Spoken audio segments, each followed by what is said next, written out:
All right, so That sounds great. welcome to the webinar series tonight for the ethics of digital literacy. I am super happy to be here with Alex Corbitt and Priscilla Thomas, who were the authors of Chapter 7 in the Ethics of Digital Literacy book. And I could read their bios out of the book, but I think it's better for them to introduce themselves as they would like to be known. So I'm just going to turn this presentation over to them right away, and then we will have time for Q&A. And I believe that these two presenters would also like some interaction throughout. I am going to mute everybody at the beginning, but if you want to speak, you can just unmute yourself.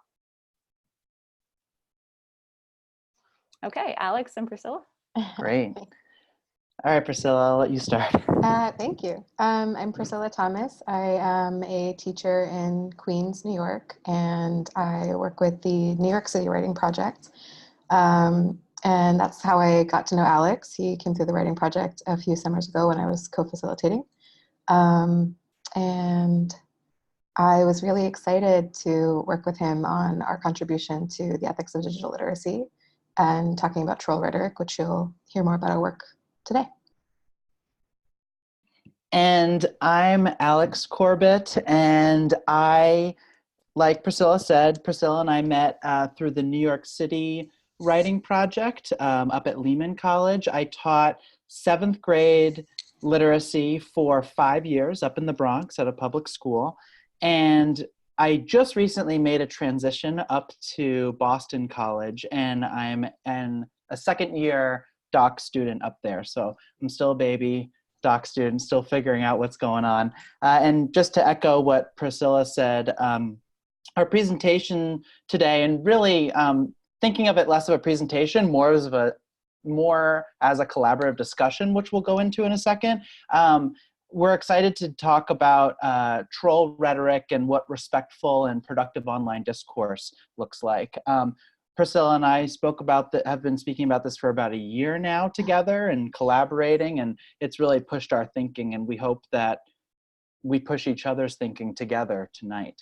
So welcome. And like Kristen mentioned, if you guys want to tweet out anything, or if anybody's watching who can't participate via video, feel free to write a comment or a question or a suggestion and tag the Drew Teach, and we'd be happy to respond either via Twitter or on here.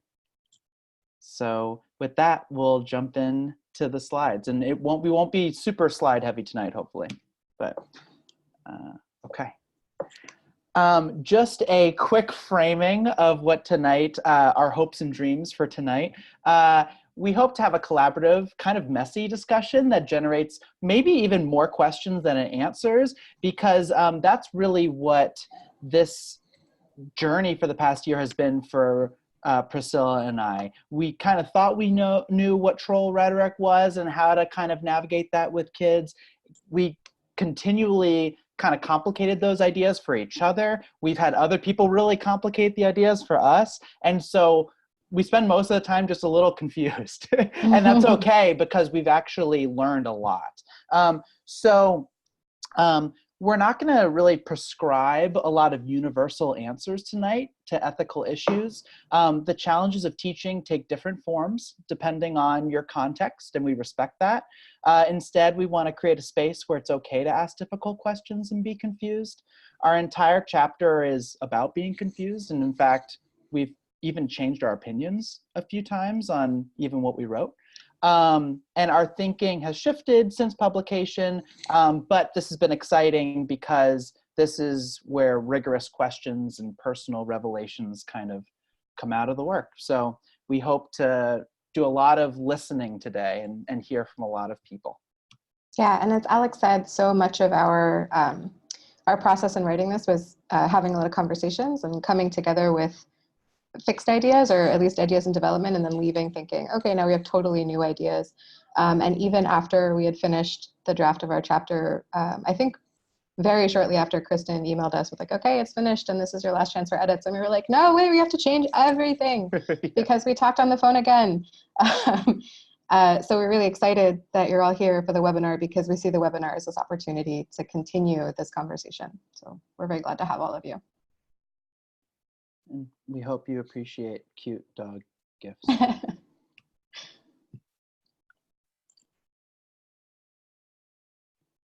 Okay, so we wanted to kick things off with just a few minutes, maybe 5 minutes to think and write about this first discussion question.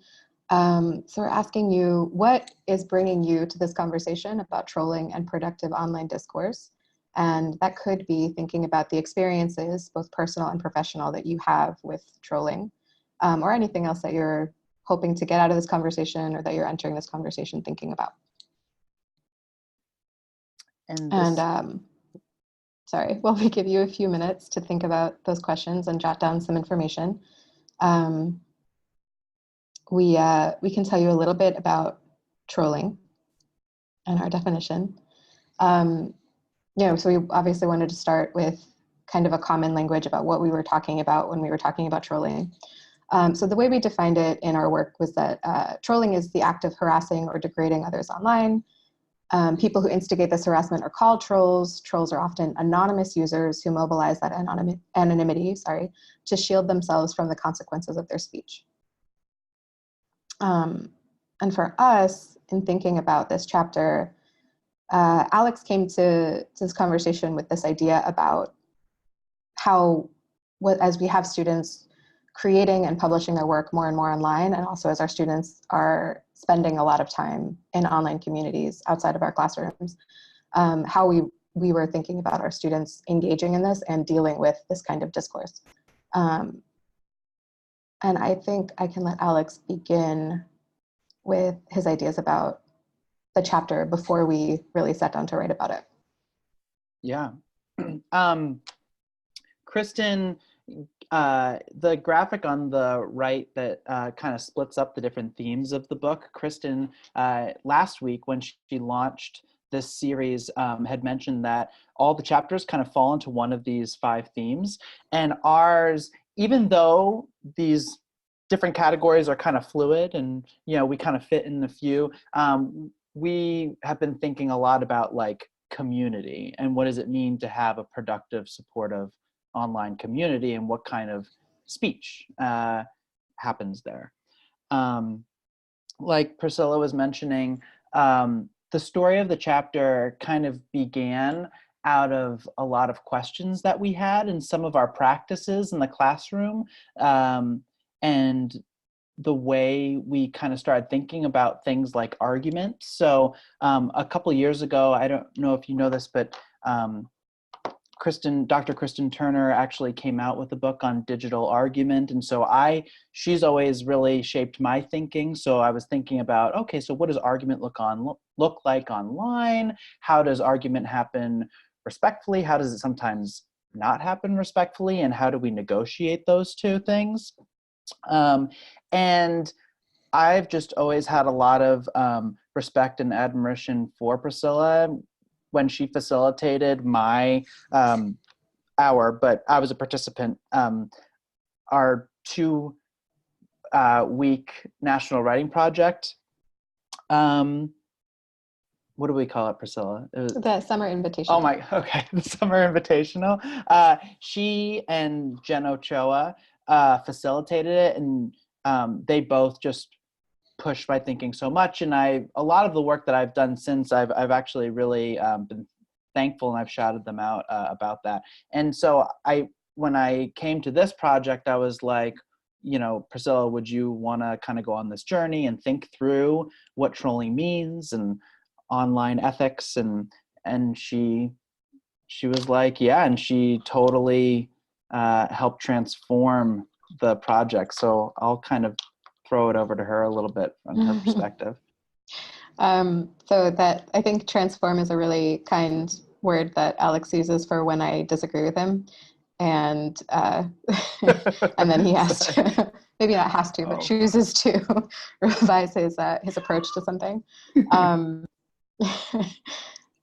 was in a similar place of thinking about argument and what argument looks like both online and in a classroom. And I think as teachers, we're so often searching for like how to make something really authentic, but at the same time, it needs to be something we can get our hands on and grade and give feedback on.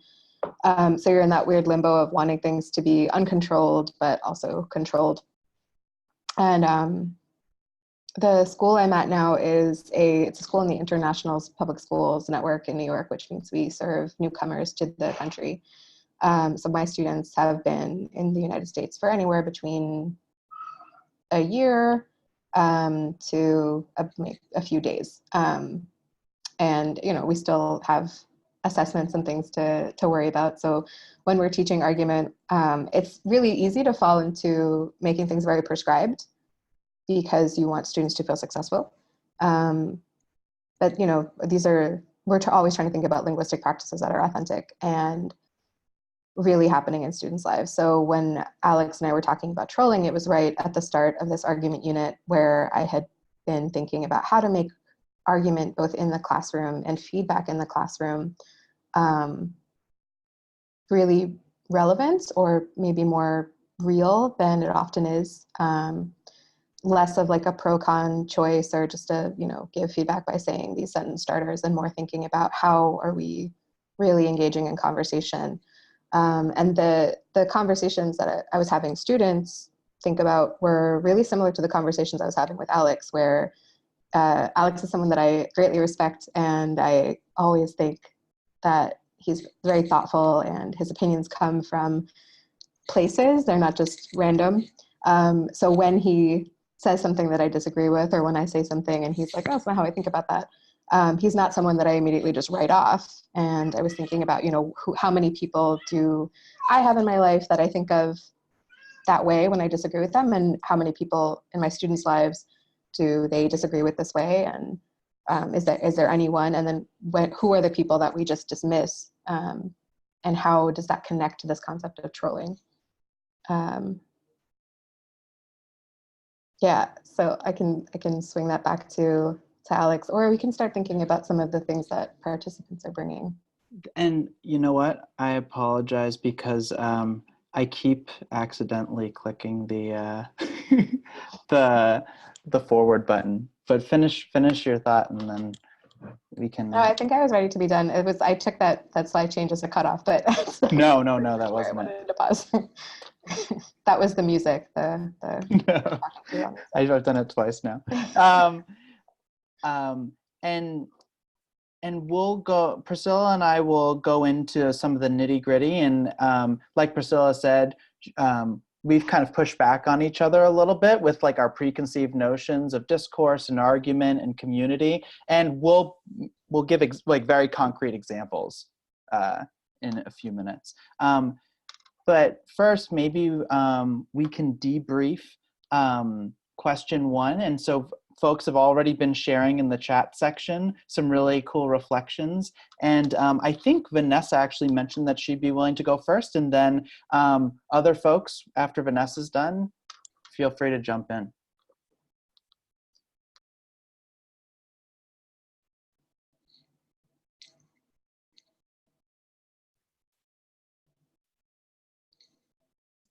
Vanessa, I unmuted you. You should be able to share. And if somebody else would like to share first, that's fine. I'm happy to go if Vanessa doesn't work. Sure. Okay. All right, I'll start, and if Vanessa wants to jump in, that's fine. Something I was thinking about, like I said in my comment, I don't have any experience with trolling. I mean, I certainly know what it is. I've seen examples and whatnot, but something I was thinking about in my classes, this happens in person, but I can very easily see it happening in a digital setting, is sometimes there is a comment that lacks decency or civility, but sometimes my students will just really hit the nail on the head with something, and they'll say something that is very concise, kind of like in Twitter or something, where you just kind of have a zinger almost, and it just really gets to the point. And I struggle between, I want to congratulate them for like really getting to the heart of the issue in a brief way. But sometimes comes across as snarky or with an edge to it, and I don't think they mean it to. And then the other students kind of interpret that as having elements of trolling, maybe like having an element of lack of respect. And I don't know that it always does. There are times where clearly that is the case. But I can see that translating over to a digital setting very easily. So in brief, my question is like, how do we balance between like congratulating students for like condensing an issue in like in a good way and really getting to the heart of it, while not sounding, I'm not sure, I guess snarky for lack of a better word, and also encouraging the students who are on the receiving end to not just, you know, yes, you need to stand up when you've been disrespected, but you don't automatically need to put your guard up either. So concise language, sometimes hitting at the heart of an issue, and it can be eloquent, but it also could be perceived as snarky, and how are different people kind of interpreting that? Does anyone else want to jump in with what brings you to this conversation about trolling, or what experiences, either in the classroom as a teacher, as a pre-service teacher, personal experiences in your own life? I know for me, I teach secondary ed in a history classroom of freshmen, and they are a rowdy bunch, and they do like, I guess, right, the new term is gaslighting, where they'll just kind of go and continue with like a lie and just try to run with it, trying to trick myself or the teachers or one another. And I specifically see it being done to a student that he's very talkative, or he's very vocal with his answers, and he tends to talk for probably a little too long, and the students recognize that, and so they kind of like egg him on, or they push him to keep talking as like a comedic thing, but he feels like they may genuinely want to know the answer. And so as a teacher, I don't want to stop him because he wants to answer, but I need to be able to step in and say, like, that what is happening in the classroom and what the other students are doing and the impact that it has on him, because it could be that that student doesn't want to share anymore because they realize that they're kind of being ridiculed in that way. I feel similarly. I see this in my classroom and also see this with the kids I've worked with most of their lives. A lot of times it's trolling. Like a lot of it was like funny, always to the person doing it, and its intention is to either have a reaction or to get others to react. So it's never really there to be productive. It's like, haha, I got you. See how happy we all are, or hey, I made you look foolish online, even though we're online.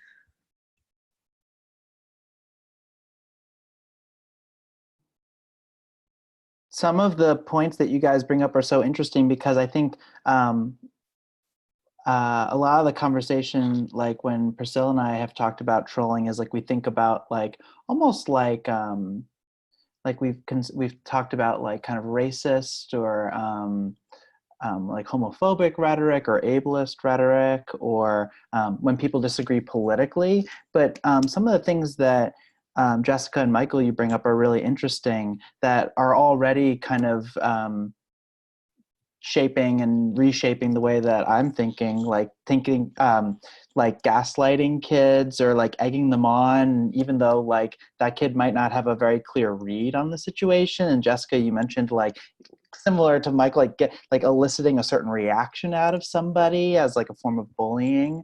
That's interesting. Does anybody else have other examples? Those are good. Can you hear me? Yeah. Okay, I do have an example.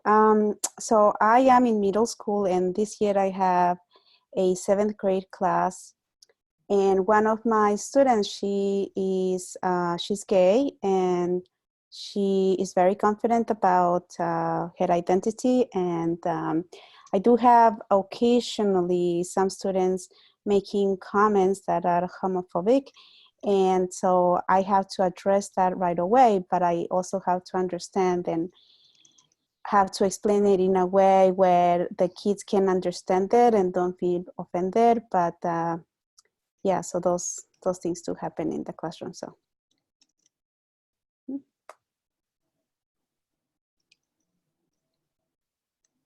I think what's so interesting is how the impact on, like when we're talking about this, we often have one student that we're thinking about, or I'm just thinking from the examples I've heard so far, but then the impact on other students is so, they're all sort of like standing outside the frame, and that's so much like an online conversation, right? Is that like, it really is this like thing that you publish, right, that's contained in this post, and what you say that's contained in this comment, but all of those people who are reading it silently are affected too, right? So I'm thinking about the students who are in that class that were, you know, the one kid is talking too much and the other students are gaslighting the student. And yeah, that can affect the student who's sharing, but also who are all those students who are not sharing and are thinking, okay, this is not a place I'm going to share, because what if that happens to me? Or a student who's out and comfortable in her identity, but dealing with homophobic language, and like, what are the other students who are not confident to be out right now thinking and feeling? And I put this in the comment, but I'm thinking about how like all of this language could exist on a spectrum or a pyramid. My students were really into the pyramid of hate. So we've talked a lot about like where hate, like language like this falls on the pyramid of hate, but something about like spectrum too, that like, where does trolling, what's a spectrum of language practices that includes trolling look like? Like what are on the far ends and what's in between? Yeah, I'd love to hear from some more people though. Thank you all for sharing so far.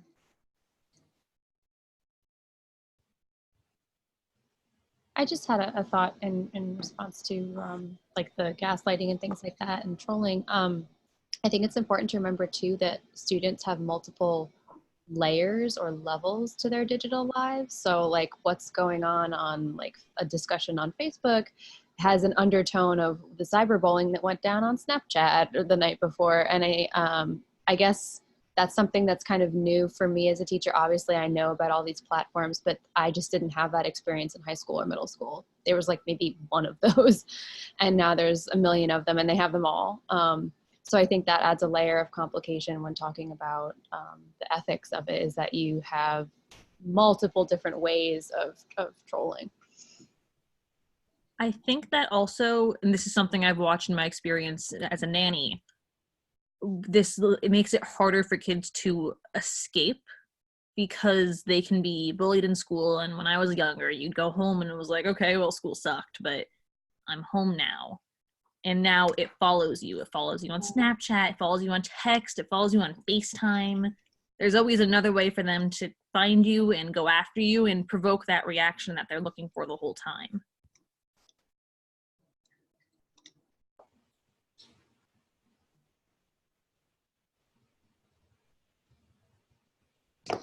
All right. And we're going to have a lot of moments throughout the presentation that we have a lot to kind of work with and to consider. And already, like, we're going to show you some activities we've done and some kind of limitations of those activities that we've done in the classroom. And you're already complicating some of the stuff we're going to talk about, which is a good thing. So maybe as we kind of move on, and Priscilla and I are going to share a couple more things from our teaching practice, but in the comment section and the back channel with the chat is a buzz right now, which is really exciting to see. Discussion question 2, what teaching practices have you either observed, facilitated, or imagined? Like, have you kind of dreamt up and been like, oh, you know, this would be an interesting kind of activity or project to implement in the classroom that promote productive online discourse? So we spend a lot of time thinking about what trolling is. How do we in some ways guide kids towards productive contributions to online speech? Take 5 minutes to think and write about that. And if you want to share in the comments section, then we'll share out live on the webinar in a few minutes. I'll take us into a few examples from our classroom. I have 2, and then Priscilla's going to share hers as well, and how she kind of speaks to some of the stuff that I did and complicates some of my thinking. And as I share, also push back on me and think about what are the limitations of what I've done and what are the affordances too. So 2 examples from my classroom. in which I've tried to facilitate productive online discourse as an alternative to trolling was my kids once a week would read an audiobook that I recorded and uploaded onto YouTube. And I would also upload a PDF of the short story. They were always short stories. And kids would go online and listen to me reading it. I'd put in funny, corny sound effects into it too. Excuse me. Sometimes I'd have other teachers read different parts and they'd have to guess who it was. But that's a little beside the point. A lot of the discussion happened in the comments section, and I wanted kids to think about the stories, reflect, and post responses to the short stories in the YouTube comments. And we spent a lot of time talking about how kids can respond to each other and highlight ideas that were really good or worked or they agreed with or pushed their thinking. So in the comments section of these YouTube videos, we practiced creating community and responding to each other in productive ways. And then another example in my classroom in which I tried to facilitate productive online discourse, we did like what in the chapter we call a Facebook simulation. And a lot of times on Facebook, people share ideas or articles that can be very highly politicized, right? And there can be a lot of ideological tensions in that space online. And so what we wanted to do was we wanted to simulate that in the classroom. It's in an offline. This image right here was a worksheet. So we didn't actually use Facebook. We made it a simulation. But we had kids respond to an injustice that they saw in a book that they were reading. We were doing book clubs at the time. And they spread the word about an issue, and they gave their personal kind of support for a character's position in the story, or they could have also spoke out against an injustice.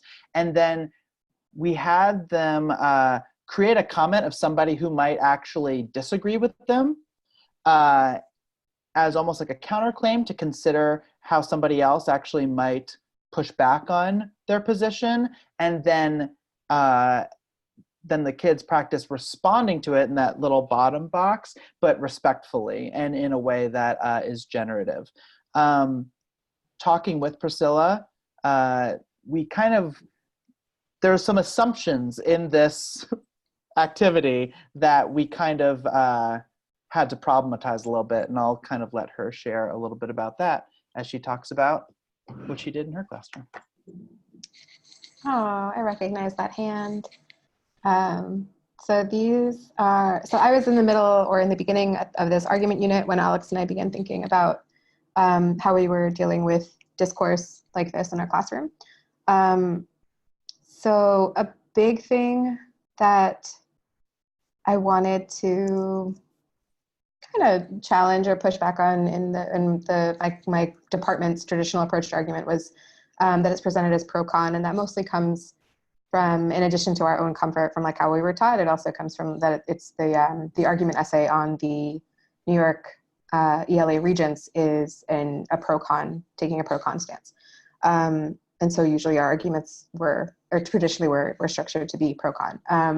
But in thinking about this idea of like being combative in our language and thinking about how, like really good arguments are, I think this is a personal opinion that my department thankfully agreed with, that a really good argument is like a really good conversation. And so even if I come in thinking what I think, I'm able to both put down maybe something that I believe and pick up something from someone else, even if I'm not totally shifted to another side. So it's not so much about switching sides as like learning.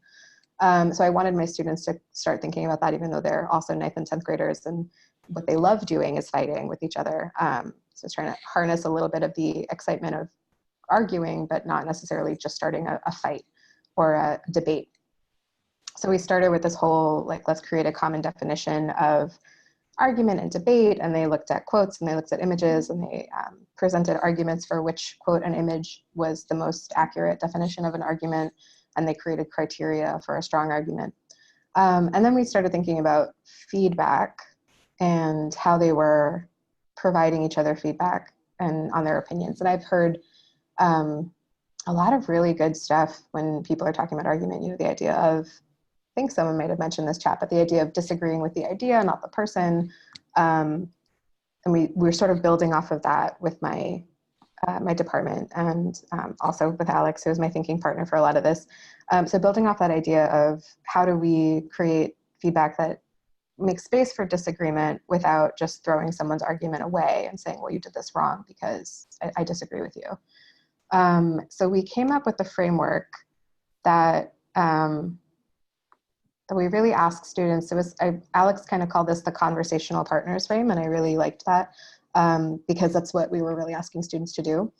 So students would begin by looking at each other's claims or evidence or whatever part they were giving feedback on, with highlighting the points of agreement and disagreement, where they agreed with somebody and where they disagreed with somebody, and how those two things could live in the same piece of information or within the same argument.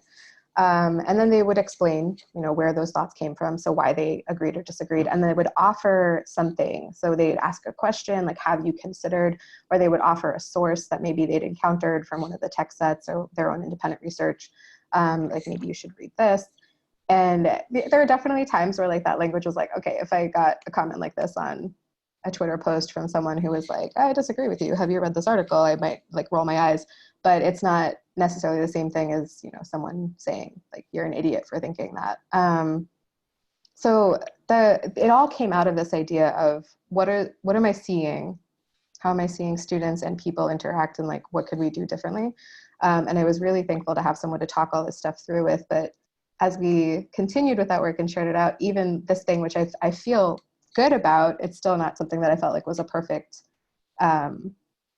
argument framework or feedback framework. And there was a lot, just as Alex was saying, within the Facebook and the Facebook simulation and the YouTube comment thing, that there was stuff to problematize. It was the same thing here. So we just continued to push back on each other. And one thing that came up here was this idea of, you know, how realistic is this, and like, what are my expectations for transfer? So if my students do this in my classroom, does that mean it's something that they're going to apply outside of my classroom in the space where, you know, I'm not there and I'm not holding that an expectation for their Instagram comments or their Twitter posts, or none of them use Twitter, but I'm not doing something like that. You know, I'm not there saying like, use that framework, make sure you tell that person why you agree and disagree with them. So that was a lot of our pushback on each other came from like, well, what do we want students to do with this outside of our classrooms?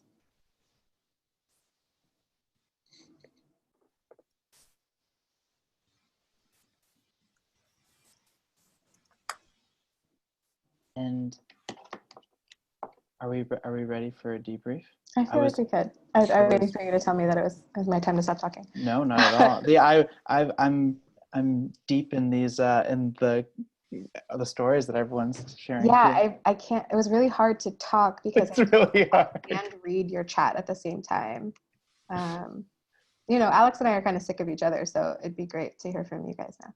I'm kidding. I could never get sick of Alex, but how I'd love to hear from people in the room what teaching practices you have observed or facilitated or imagined that could promote productive online discourse. So if you wrote something in the chat, we would love for you to share it with us now.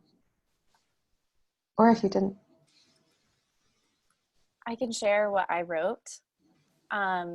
So actually today I had my 5th graders, many of whom either just got cell phones and have a lot of parental controls on them, thankfully, or don't have them at all, and they don't have a ton of experience with social media. So today we used the Cornell style notes that we'd been making for the whole textbook chapter together as a class. And I shared it with them with commenting permissions in Google Docs. So they were able to annotate the notes, which is sort of the next level of the note-taking style, and then also reply to each other's annotation. So, we discussed the expectations beforehand, like why might, it's tempting to just write something silly to get your friends to laugh, but what's our goal here? Oh, we're preparing for a test, so we need to review our notes.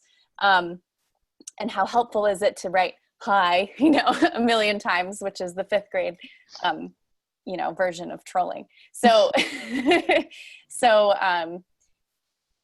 inevitably some of them did write some silly things, but actually some of them linked to like things they had found online, or they actually used it really productively. So I'm really glad I tried it with them, because they were really excited to have this opportunity to do something like make a comment or, put their stamp on something digital in a productive way. So that was pretty cool.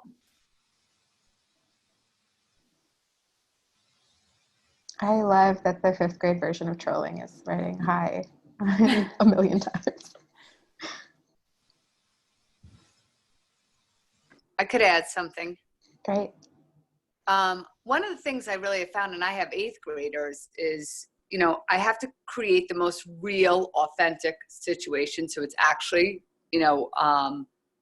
recipients that are not in a really like a school type of project. So I think the authenticity really helps create the best kind of teaching for the discourse to respond. But I also have found that I've honestly had to spend weeks and weeks and weeks on teaching what is, the power of our words and how we're supposed to promote truth, that we are citizens. Like here I am, an English teacher, an 8th grade English teacher, and I feel like a lot of times I'm really promoting what it is to be a good human being in the world. And I've had to spend, like I said, I think I've built this bookmark that we used to start with what was critical reading, and now it's critical thinking. And the kids have renamed it the truth mark. And just how do we have conversations? When we did a conversation with the global read aloud with another school, and it really brought up conversations of abuse and religion and having different religions.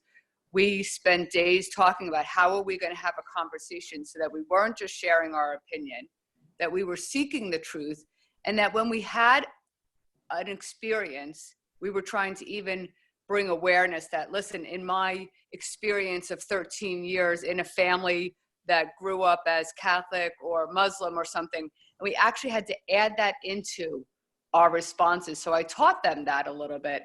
And it's interesting. It's taken months for them to actually take that on and then digest it and make it part of their answers. But I see it even in the regular classroom when they say something.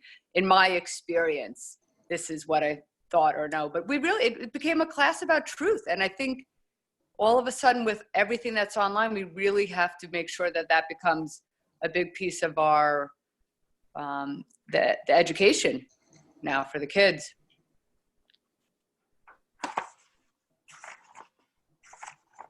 I don't know, is it okay if I jump in the conversation a little? Please. Yep.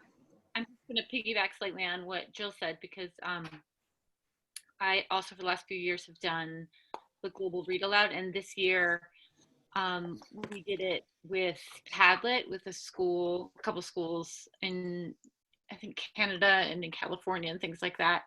And I think it was strong conversation digitally, but maybe could have been better. One of the things that I was thinking about was that in terms of the question, a lot of what I found, I should just back up and say I teach high school English in ESL, so 10th grade, and then also all grades for 12th grade advanced ESL. And it was my ESL class that we did the global read aloud.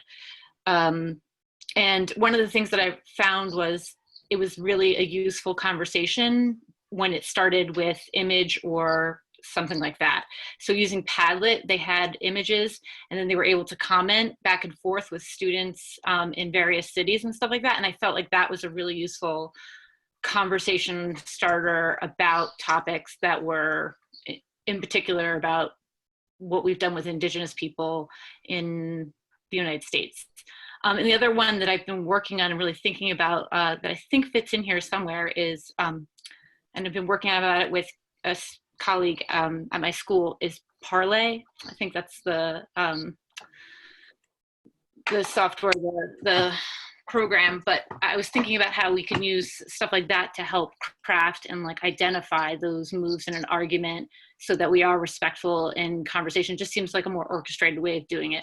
I guess I'm sort of thinking aloud here, but those are sort of the things that I've been working with recently. That's really interesting. Could you just say a little bit more about the conversation starters, if you have examples or things that you saw? In particular, in when the students were talking with each other online, you said, yeah, you had conversation starters that facilitated some of this discussion. So yeah, so the teachers were communicating through Twitter, and that's how we got most of our ideas. And then we went back and started our own forums with our own groups. And so a few teachers and we did a Padlet, and my students did, they did like book snaps and images from their text. And then they highlighted things that they thought were worth having a conversation based on something that a teacher posted to Twitter. And then their students came back and put comments into our visual feeds and my students' thoughts. And then my students commented back. And then her students did sort of like word clouds and things like that. So it was really image heavy that like started the whole dialogue for them. But again, I think for my students in particular, ESL students, like if it was just language based, it probably would have been a little bit more difficult for them. But since it had to do with this image start, they were much more comfortable jumping into the commenting part.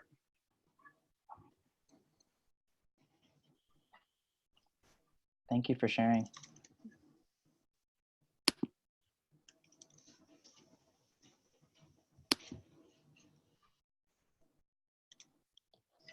Any other ideas about practices, things you've observed, or things that you've imagined for your classroom that could promote productive online discourse? Yeah, I really want to emphasize that imagined one too. I know sometimes we haven't been able to implement something, or we haven't had the space or the time or the fully developed idea yet. And you know, we're all thinking partners right now. So anything that you haven't put into place yet, but you've thought about or toying with.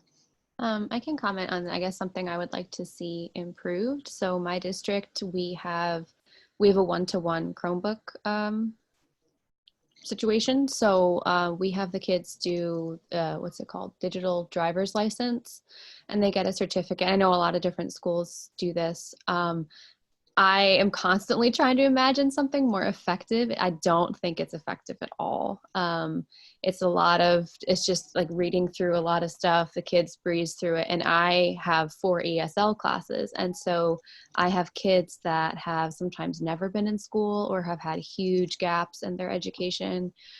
So even just having a Chromebook at all is a new experience for them. And then I'm asking them, complete the digital driver's license. And it's just like, wait, what? And it's way too much. So I'm not saying that we shouldn't have it, but I do think I really liked the idea. I think, Alex, that you had where you actually did it on paper, a worksheet, like let's fill it out, then let's write it. I do think there's something different about writing physically that kind of, like if I'm writing the words out and they're mean, I feel like it's a little bit of a different experience than if I'm behind a computer just typing away and there's that barrier. So I think that something like that, where maybe to start out, it's a little more tangible or physical or something like that, particularly for kids who haven't had a lot of experience with tech, in my case. That's kind of what I'm sort of imagining when my kids are doing the digital driver's license, something else a little bit, or combining couple different modalities.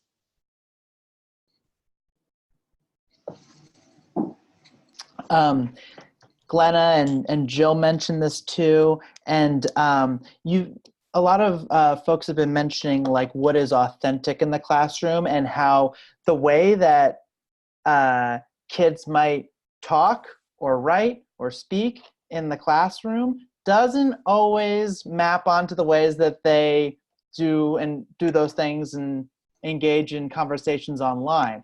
And so that comes into, dovetails nicely into a few reservations we've had about some of our ideas. Just looking to see. So for as Priscilla and I share just for a few minutes, for our last question, for question 3, how can we help students build online communities in ways that don't replicate school, right? Because when teachers are looking, when and it could be online, right? Like if kids are doing online posts or Google Docs and commenting, and we're looking, sometimes rhetoric and comments can look one way, but when teachers are not looking or outside of school, it can look very, very different. And so one thing that Priscilla and I have been wondering is, are some of the activities that we've dreamt up, do they kind of seem to work just because it's in a classroom setting? Are they kind of artificial, or are they authentic? Maybe I'll let Priscilla explain kind of an idea that we were kind of negotiating, but eventually we saw too many holes in it to pursue. Yeah, I can speak to this. So after we had a chance to reflect on these strategies we'd implemented and think like, okay, where are we going next? We were dreaming up a project, and we were saying, so what if we created a class Instagram account, like a sort of a dummy account, or it would actually be on Instagram. And we asked students, we had just finished the argument unit. We were starting this whole thing on community, where we come from, and creating a community, our school community and our home communities. And so we were thinking, like, what if we turned this into a more authentic digital space? And we took this to Instagram, and we had students posting images that represent their communities, either where they live now or the communities that have shaped them. And then used some of the strategies that we had been using in class to provide feedback on these posts, to comment. And in our thinking, students would sort of take the class model that we'd used during the argument unit and create an Instagram friendly version of this, like something that would be useful or usable in a space like Instagram. And between the two of us, I mean, I remember having this conversation, or getting to this point in our conversation, and talking to Alex, and both of us hanging up, just feeling like we nailed it. Like, this is so, oh my God, it's gonna be great. They're gonna be like, Instagram in school is amazing. And I think that lasted for like maybe a day. I feel like the next day I texted Alex, like, can we talk about this some more? And Alex might be better suited to describe how that conversation went. But I can say that just that, taking some time to reflect on it, and also talking to my students, not directly about the upcoming Instagram community account, but about some reflections they were having on what we've been doing in class, and that idea of transfer, like how relevant and useful is this? Sort of taking those into consideration gave me some pause when I was considering the purpose of this activity. And yeah, I can let Alex kind of talk about the shifts that came up because of that conversation. Yeah, so I think as we were writing the chapter, we wanted to balance between thinking really deeply about this stuff and making it really complicated, but also being like, okay, well, what do I do in class tomorrow, right? Like, what do I do with kids? And so we were like, yes, this is a great idea. And then I really appreciated the discourse that we had over 4 months, really. And the critical conversations that we had kind of embodied agreeing and disagreeing, but in respectful ways. And I'm very grateful to have Priscilla as a thought partner in that way. So I think one question, I don't know if people, okay. My screen just freaked out for a second, sorry.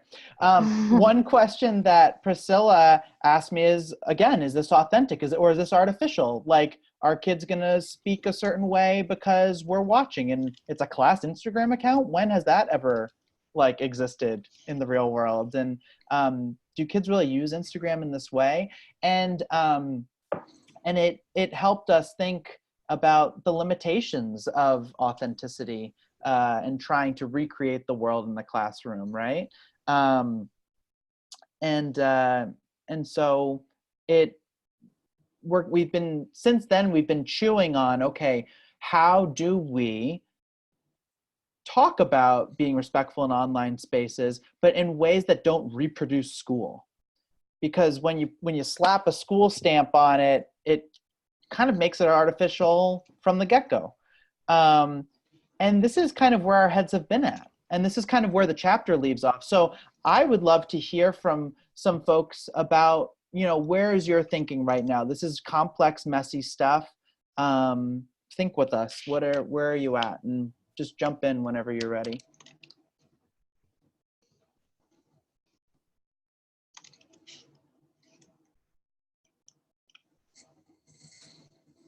I'm going to jump into this question.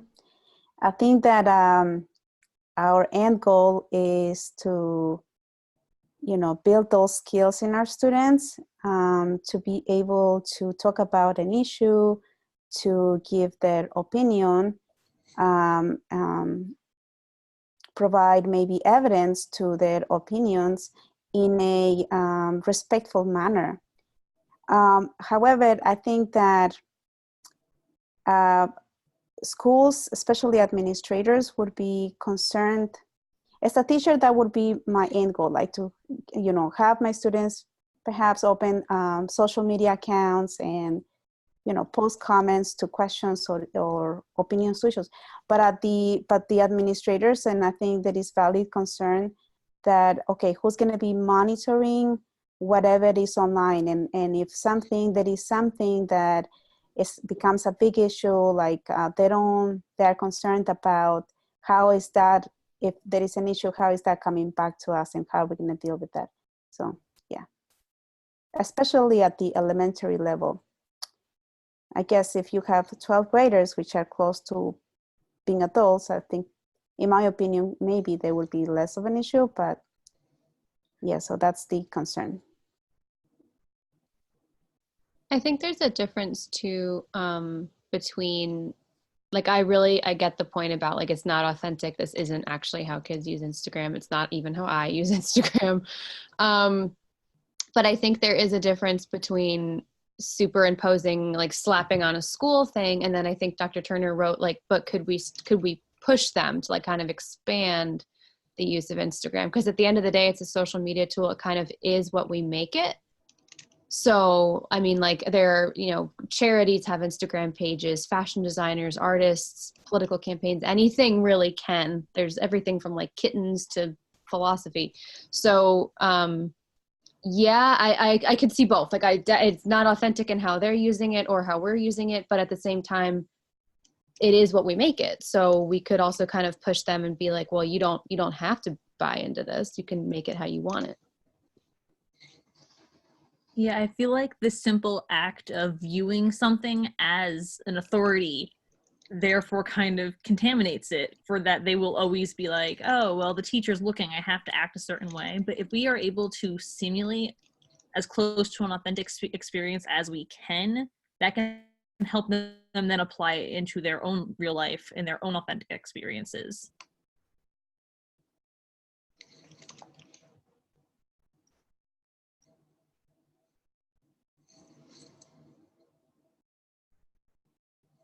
For the sake of time, I'll invite one or two folks to jump in, and then we want to finish with a few shout outs at the end because our time is coming close. So last few ideas to share where you're at. Doesn't even need to respond to this question if you're thinking of somewhere else and you just kind of want to put it out into the group.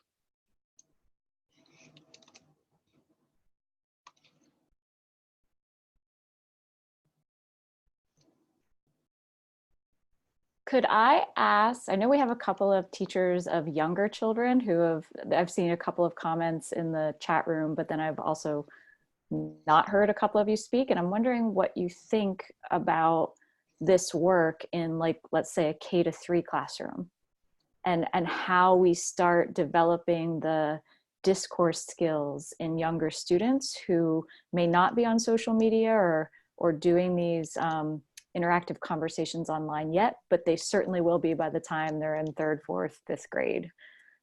So how can we better prep them early on? I can share. I commented I'm in a kindergarten room, so obviously we don't have social media yet, but something that my teacher and I do is sharing compliments of each other's work as a closure activity sometimes. So I think this promotes the positive discourse and sharing positive comments and things that each other likes about the work that we're producing. And I also think that at the elementary level, students get excited through any aspect of publishing their work. So Instagram is a way to bring their work out into the real world and show people what they're doing and what they're creating. Just hope that they use positive comments through that.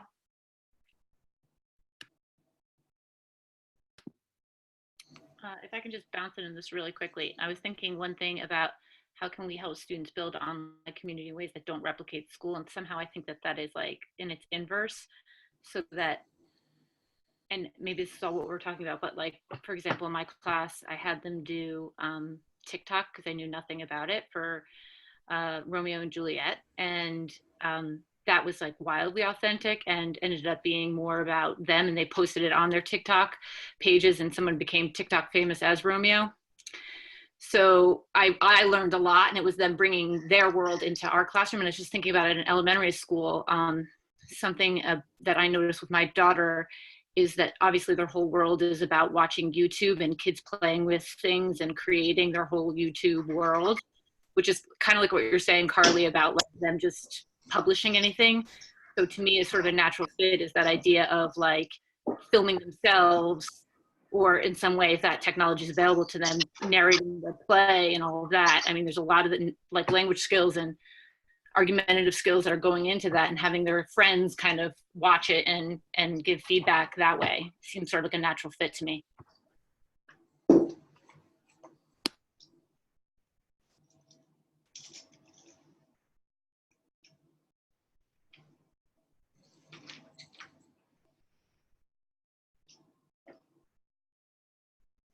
I see some great comments in the chat. I'm just going to invite folks to share live on the webinar. It's so good.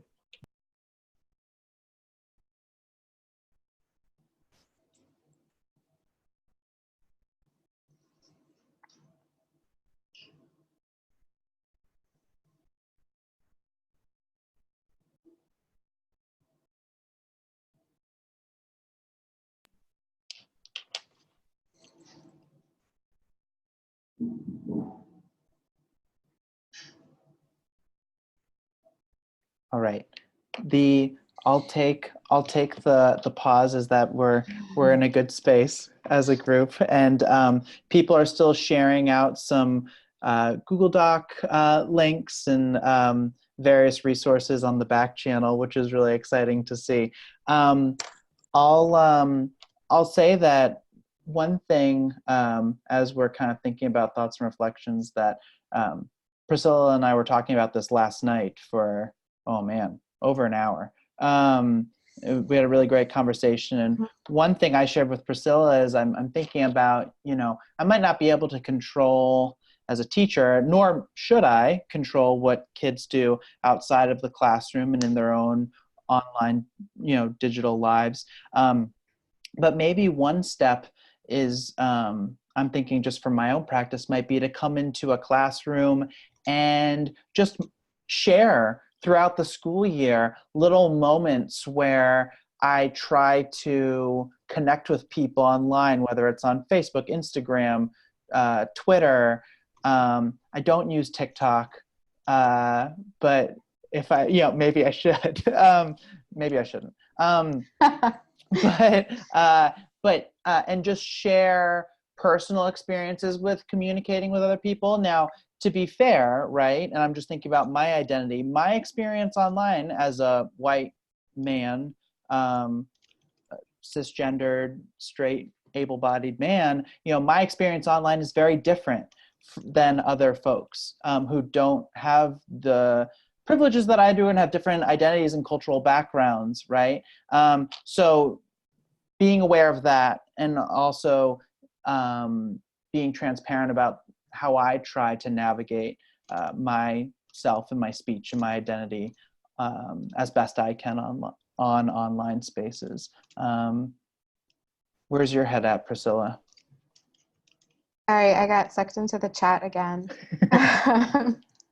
So I'm thinking about, I'm just going to share a little bit what I'm typing and how this connects to what I was saying to Alex the other night, that Melissa's comment about the TikTok Romeo and Juliet, like, first of all, I love it and I want to see all of them. It's fantastic. But I think that that's really about how we position ourselves. And I think that the way we position ourselves and our students when we bring these kinds of activities into our classrooms is a part of that authenticity. And so Melissa's TikTok project, it positions students as the ones with the knowledge, right? Like it's admitting, I don't know how to use TikTok. You guys know how to use TikTok. Do a TikTok, right? As my friend Jen Ochoa would say before she was good at Twitter, she'd be like, how do you do a tweet? And she would go to experts, like Twitter experts who were her younger friends. And I think this about students, right? And then Alex's and my Instagram project was the reversal of that, right? We positioned ourselves at the helm. We were like, this is how you're going to do Instagram, and this is how you're going to do comments. And that's one of the reasons it feels like we're like putting this huge roadblock in the way of the transfer, that we want students to feel like, rather than them exploring this way of using this differently, right? We've put frames over this thing, and we've said, use this. So a conversation that came up at our roundtable at NCTE when we talked about this chapter with 3 amazing groups of educators. And every time they left, we were like, please come back and keep talking to us. Please don't go to other tables, stay with us. Because these conversations are so valuable. But something that came up was this idea of rehearsal, right? That we have to, that's a realistic thing, to rehearse language that we're not used to in order to be more inclusive, or to be kinder, or just to get used to using words we're not used to, language we're not used to. And so isn't there something realistic about practicing this new way of interacting, even if it's in a space that we're familiar with and we have this one way of interacting already, or these set ways? So that's something I'm just turning over a lot, and I don't have an answer, which is, fine. But also it's just like constantly turning stone in my hand of like, so what is the balance between authenticity and comfort and trying something new, rehearsing, and like teacher voice and student voice, always. And, are these things actually oppositional? They all just intersect. So that's where I am. I am this dog that is just swimming in question marks. That's where my brain is. And I like it. I love that you started this webinar with the idea that you are revising even what's published. And it's like the problematic piece of having a print publication, that as soon as it comes out, you want to revise half of what is in print. But it doesn't mean that the process of writing that wasn't valuable and didn't take you someplace. But the idea that you're still learning and always learning is phenomenal. So thank you so much for being here with us tonight. Everybody, thank you for the very awesome interactive chat. I'm going to save it and share it with Alex and Priscilla, so as they continue thinking, and maybe the next time they write, they'll have some great ideas and can reach out to you guys about them. Next week, we are focusing on the marginal syllabus, which actually Alex's article was the last marginal syllabus. So we might be popping into one of the articles that he wrote in Voices in the Middle, right, Alex? Yeah, I don't know how all those things came together, but yeah, that and I will be. It's a confluence, to use NCTE's term. Right. And I'll join as a participant and a listener next week too. Awesome. So if you are doing the book study with us, we are reading chapter 11 for next week. Feel free to add questions ahead of time for the authors of that chapter so that they can think about them, and we will keep that author document open. And if anyone asked questions of me last week, I went in and answered them as best I could, and this can be an ongoing conversation. So if you have more questions, just feel free to reach out. So thank you again, Alex and Priscilla. It's weird, like I don't know how to applaud online, but you deserve our applause. And everybody else, hopefully we'll see you next week. All right, take care. Thank you all so much.